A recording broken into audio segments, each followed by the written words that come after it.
Do you feel it was almost inevitable that you'd push that envelope for 2 weeks and it was going to get you in the third?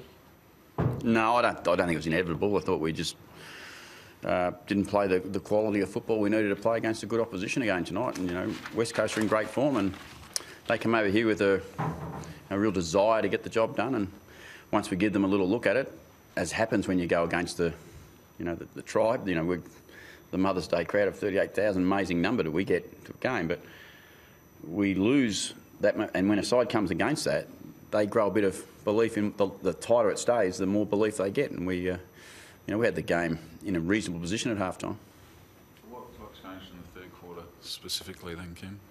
I think our intent to stay in the moment probably dropped off, and we gave, as I said, we give them a little bit of a sniff, and we gave them some excitement into their football team, and they grew with that, and they took it on from there. It was they took the moment that they needed to take, and typical of a team.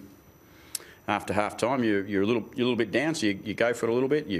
But they won some crucial stuff on the inside, and they were able to force it forward. We just couldn't defend it as well as we wanted. You were predictable in the way in which you tried to react to it. Like it was all seemed to be one attack to one point, whereas last week you seemed to have multiple options to open it up when you wanted to go forward. I thought they defended really well on the back in our forward 50. I thought they, I watched them really close over the last couple of weeks, and they've been getting, their drop-off defenders in the right spot at the right time. Timing's right. That's a lot of team trust that they've had. They've worked it pretty well. The upside of them losing a couple of key backs is that they had to rely on each other to come and fill roles and play together, probably as much as they could ever do it to control some sides. And they've learned a lot off that. So they've got their form going in that place, and they've now got some good consistency about it. So what's that then say of your players of how they dealt with it then? Oh, we didn't handle their method as well as we needed to, clearly, and we lost the game by the end. With 10 points or something, we lose the game by, and that's because we didn't play good enough football against a quality opposition. And that's again the competition. We've seen it all over the whole weekend again. You take your eye off the ball, you end up paying a price. How does it sit with you, Ken, in the third quarter, like you said, with the players' intent dropping off? Oh, it doesn't sit very well with me at all. And it becomes even more frustrating when our last quarter, albeit we lost on the scoreboard, we steamroll them 19-10 with entries for the first time. We've got the game played the way we'd like to have it played, and we couldn't put that score on the scoreboard. But that, again, that's what you get. You just can't rely on it happening when you want it to happen, and you're going to pay a price. And we paid the ultimate price tonight. We lost the game. Do you think that a lot of sides have sort of learned a lot from you last year and better prepared for you this time? Oh, potentially, but everyone's learned a lot from about every club, I suppose. I think that the thing that's standing out to me as much as anything is the competition's got closer. I said it last week, it's got much closer, and there's no real standout side bar Fremantle who have been able to go 6-0 at this stage. Were you happy with the inside 50s that you conceded to drop from 70 to 54? I suppose if I can take something, it was a little bit better, but not in the third quarter when it mattered. It wasn't there in the third quarter. I think the number in the third quarter was 17-6 against us. Game over. And that's what should happen when you give up that many entries. How are you reacting to the thought it would be, again, put down as a post-showdown letdown? Hard for me to argue with, isn't it? Numbers say what they say, and I don't hide behind anything other than to say that's the facts. Or maybe there's a little bit of something in there that it has happened again, and I think it's 1-4 or something for me, and I deal with that. But that's what it is. That's what the number says. So stand up, boys, man up, and own up to it. You didn't handle the recovery that you needed to. We didn't get up a game for a contest that you should. And is it in the end a measure of them that if they can build themselves up for a derby because it's got some bragging rights or pride in town, but then fall the next game? No, it's more the other, I think, is why they can't collectively get their own emotions in the state that they need to be into play. Because that's what good sides do, Rooch, for mine, is that they're able to do that regardless of the opposition. They just continually get it done, and they'll have an off day here and there. That's what happens. They have an off day here and there, but I think the really good sides, and that's why they end up at the top of the half of the ladder, is because they win the games they're supposed to win. They turn up and play the way they're supposed to play, week in, week out, and they don't fluctuate. So true to Ross's theory, anywhere, any place, any time, anyone. 100%. That's what it should be. On that, any sort of fundamentals that are really worrying you at the moment?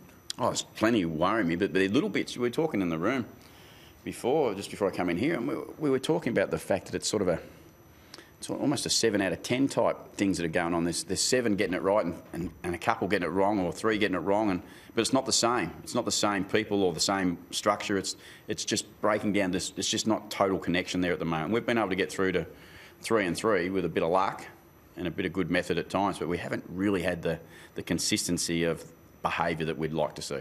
You would have been through that before in your coaching career. Why does it happen? Why does it happen? Yeah. I think it's just a little bit of attention to detail, willingness to consistently turn up. And they don't deliberately not want to play well. But it's a hard, ruthless game that we play in, and the boys haven't been able to back it up consistently enough over the journey. We've been pretty good, but we haven't consistently backed it up. And so, from your experience, I mean, is it their experience that allows them to get through it eventually, or how do the players get through it? Yeah, it's a little bit of want, a little bit of desperation about how they want to perform, a bit of respect about what they want to handle and how they want to be seen as a football team. I'll make no bones though, we played another great footy team tonight, a good football team in West Coast with good method, and they deserve to win the game of football. So it's not just about what we're not doing, it's about what they're doing really well, but that's our challenge, is that we've got to be able to match and be better than that every week. You can't, every quarter. You can't fluctuate. Like third quarter, fourth quarter tonight. That's us in a nutshell a little bit. Too much this way or too much that way. There's not enough middle ground. Have you got a thought as to why last quarters or second halves haven't been as great for Port this year as they have in the past? No, not really. I think that they haven't been as great. No, and the numbers tell us that.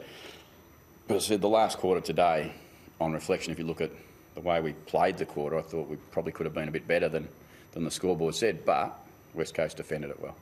Brad Ebert, he looked very sore off the field for a while the second quarter. Was that unsettling for your lineup? Oh, a little. I suppose it's a little bit, but Brad he just got a corky and he got a whack over the eye that opened up, which you see players play every week with a whack over the eye. More the corky was the bigger problem, but he got back out and was moving okay, and we were very, very sure that he was okay before we made our sub, that Brad was able to keep running, so we weren't going to take a risk if he wasn't able to keep running. Sure. Coach, when you're seeing, like you say, 7 things going well and then 3 don't, and then you fix the 3 and a new set of 3 come along week by week. That's the most frustrating part. Clearly, as any team performing, when you think you're getting on top of things and there's another thing that just slightly appears, and they're not horrendous, but they're enough to make you get beat in this competition. That's it. The small margins we talk about every week, they're there again today, and we paid it, but we've won a couple. So you end up on, are we even on the ledger as far as we've been in some close ones, won a couple, lost a couple. You tend to end up pretty close to square, I reckon, in those close ones, more often than not. Shul's a corky as well, or was that? Yeah, he copped the big hit in the pack. You would have seen probably on the scoreboard. That's all I seen was a bit of a knee going to the back, and he's okay. One of them ones where he'll be very sore tomorrow, but be fine for next week, I'd imagine. Thanks a lot. Thanks. Thank you.